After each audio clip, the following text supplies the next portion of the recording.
Terus ada pertanyaannya itu di sini. Di persimpangan jalan, sebagaimana perubahan kita. Saya ketika baca ini, saya merasakan ini berarti ini teman-teman di UNER sudah sampai kepada akar masalah yang ada di Republik ini. Ya, karena salah satu akar masalah di Republik ini, kalau sebuah negeri mau maju nih, maka prinsip-prinsip meritokrasi itu perlu dipegang, perlu diprioritaskan. Bukan satu-satunya, tapi itu harus utamakan meritokrasi itu. Kenapa meritokrasi ini penting? Kalau meritokrasi itu artinya seseorang mendapatkan promosi, mendapatkan posisi karena prestasi. Betul kan? Karena prestasi, bukan karena koneksi. Betul kan? Nah, di Indonesia nih banyak yang dapat posisi karena koneksi. Betul nggak? Ya, contohnya banyak lah. Iya, pakai ini loh, mau mancing-mancing. Iya, bapaknya ke anaknya. Betul kan? Pamannya ke anaknya, ada ke adiknya, nanti mantu, nanti macam-macam. Teman-teman, meritokrasi itu prinsip utama yang harus dipegang, tapi bukan satu-satunya. Tapi untuk meritokrasi itu bisa jalan dengan baik, itu harus ada kesetaraan pengembangan. Kalau dalam suasana yang timpang nih, kemudian langsung diadopsi meritokrasi, maka itu melanggengkan ketimpangan. Kenapa melanggengkan ketimpangan? Ya karena yang tidak punya bekal kalah terus. Betul tidak, teman-teman? Kalau dalam suasana ketimpangan harus ada afirmasi supaya yang tertinggal secara struktural dia disetarakan, lalu baru dikompetisikan. Tapi kalau tidak diiringi afirmasi, semata-mata sekonyong-konyong meritokrasi saja, maka ketimpangan itu akan langgeng. Apalagi kalau ketimpangannya struktural. Nah, teman-teman paham, misalnya mau masuk universitas pakai meritokrasi, tes. Oke, nah tetapi kita tahu ketimpangan kualitas SMA antar daerah ada bukan? Ada. Antar pulau ada tidak?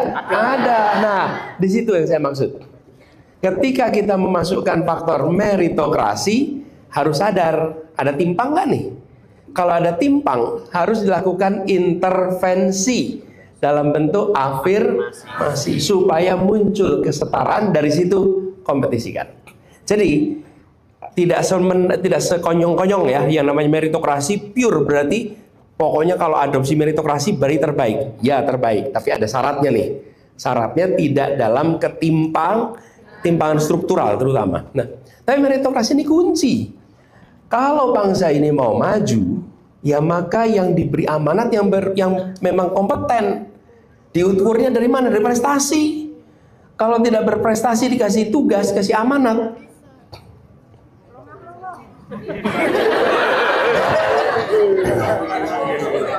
Ya nanti nggak bisa ngapa-ngapain, bukan? Iya, nah itulah sebabnya kenapa meritokrasi ini. Dan teman-teman sekalian, ketika prinsip meritokrasi ini dipegang di puncak, maka dia menular ke bawah. Tapi ketika di atas paling puncak longgar, maka di bawah lebih longgar lagi. Di bawah lebih longgar lagi. Saya pernah datang nih rombongan guru-guru dari sebuah provinsi. Mereka menceritakan, Pak, di tempat kami ini, kalau rekrutmen guru yang diangkat, guru bukan rekrutmen, guru yang diangkat dari guru P3K, diangkat itu adalah guru-guru yang punya koneksi, yang punya hubungan keluarga, ponaannya si Anu, anaknya si Anu, sepupunya si Anu, begitu. Kalau nggak kepala sekolah, kepala dinas disebutin gitu.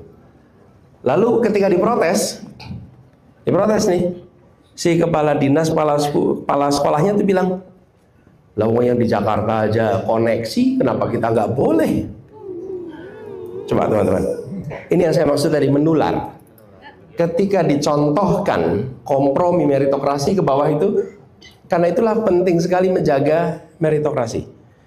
Dan begitu meritokrasi diterapkan, teman-teman, maka kita harus bersedia untuk mengakui hasil.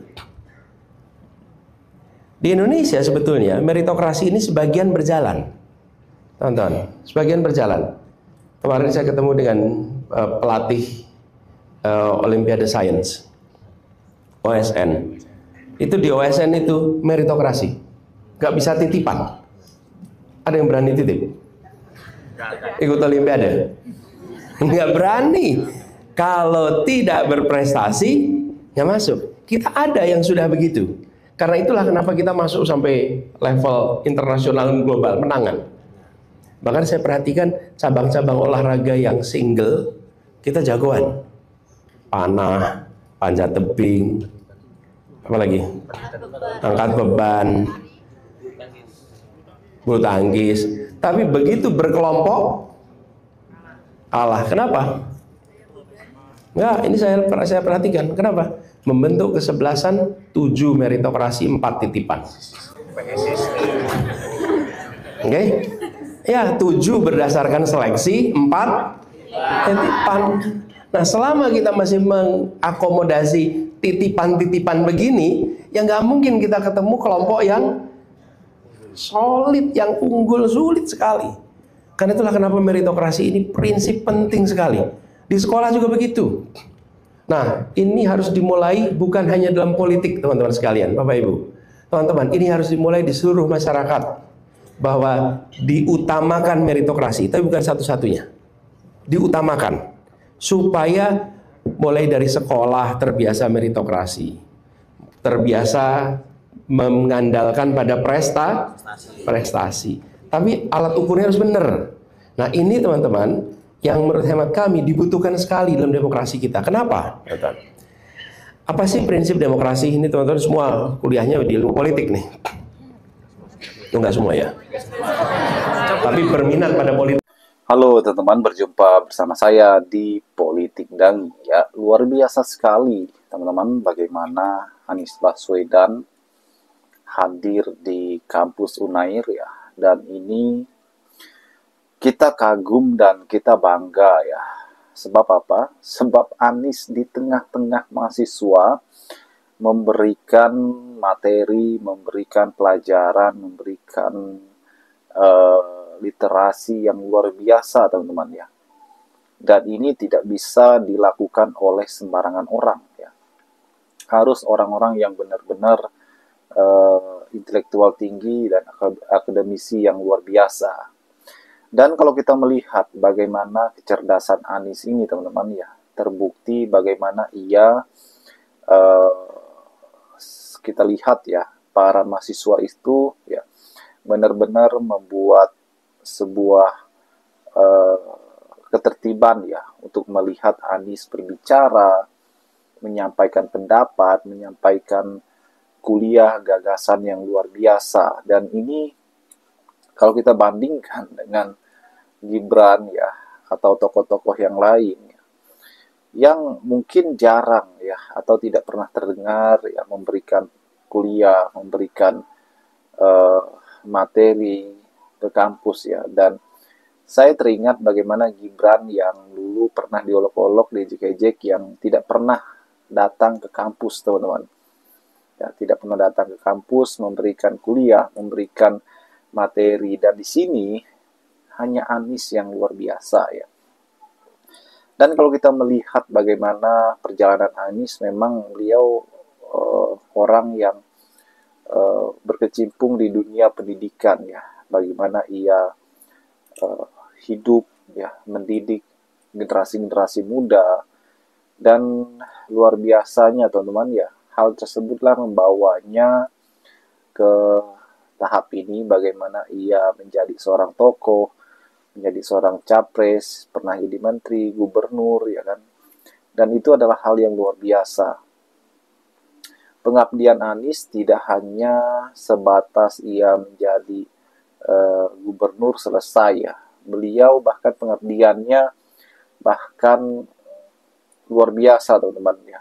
Selain dari kampus, dia juga kalau kita melihat bagaimana sosialnya Pak Anies yang membuat gagasan aksi bersama ya, untuk membantu masyarakat yang membutuhkan infrastruktur jembatan ya.